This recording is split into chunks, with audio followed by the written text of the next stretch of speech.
Let's talk about China now. Donald Trump is doubling down on Beijing. In 2 days, he has raised tariffs on China twice. The tax on Chinese imports is now at 125%. That's higher than anyone else. Anything coming from China into the US will be taxed 125%. The US president has singled out China. There is no tariff pause for the Chinese. At the same time, he believes that China wants to make a deal with him. China wants to make a deal. They just don't know how quite to go about it. You know, it's one of those things they don't know how quite. They're proud people. And President Xi's a proud man. I know him very well. And they don't know quite how to go about it, but they'll figure it out. They're in the process of figuring it out, but they want to make a deal.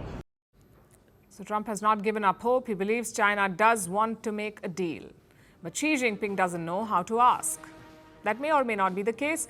What we can say is this. Xi Jinping has a response, and he is delivering it quite clearly and effectively. China is retaliating every step of the way. In round one, Trump slapped a 54% tariff on China. China hit back with 84% retaliatory tariffs on US imports. Enraged, Donald Trump raised the stakes. He increased the tariffs on China to 125%.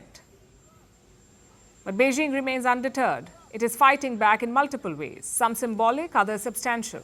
For instance, China has moved the WTO against the US.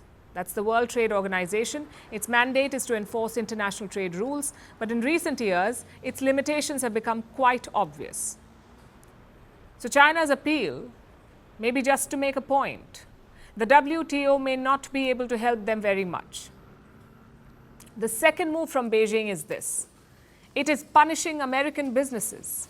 It has restricted 18 US companies. They will have a tough time doing business in China now, and this happened yesterday. 18 companies. Today, Beijing went after Hollywood. Reports say it will curb movie imports from the US. And now with Donald Trump raising the stakes further, China plans to target American interests in more ways. Here's what they said today. The United States is still imposing tariffs on China, and China is firmly opposed to such bullying. China will absolutely not accept pressure, threats, and blackmail. That is not the right way to deal with China. If the U.S. side really wants to talk, it should show an attitude of equality, respect, and reciprocity. If the United States ignores the interests of the two countries and the international community and insists on fighting a tariff war and a trade war, China will certainly accompany it to the end. We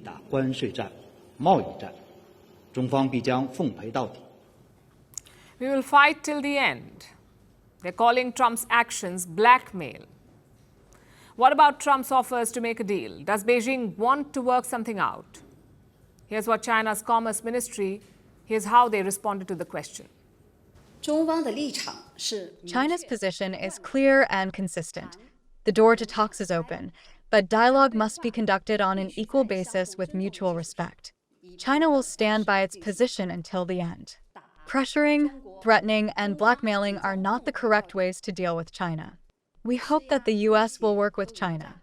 Based on the principles of mutual respect, peaceful coexistence, and a win-win cooperation, we will properly resolve differences through dialogue and consultation. Thank you.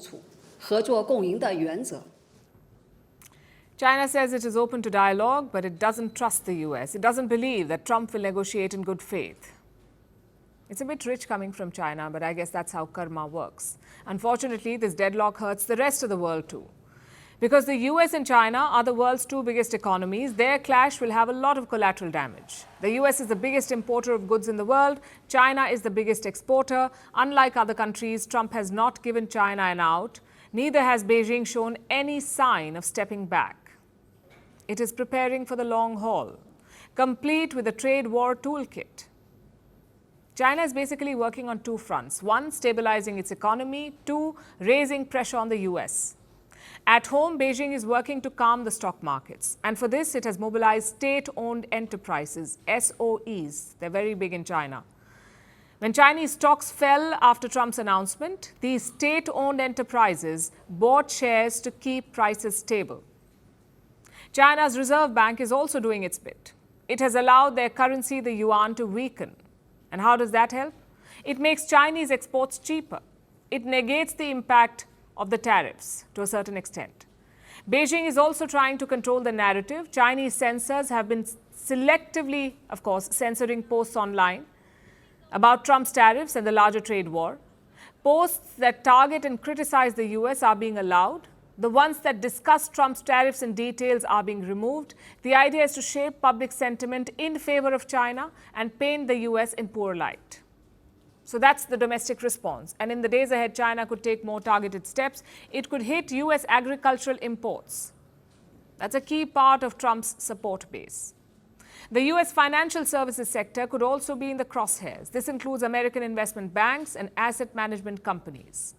Again, these are part of Trump's support base. So the aim is to strike at Trump's political backers, to build pressure on the US president. These do not look like the moves of a country that is dying to get a deal with Trump. This is a fight back. The US-China trade war is escalating. Greeting you with aloha and namaste. No, I love India. Presence, occupation of a territory by another country pertains to India, what we saw in Kashmir. How do you see Trump's America? Yes, the current administration behaves differently from the previous administration.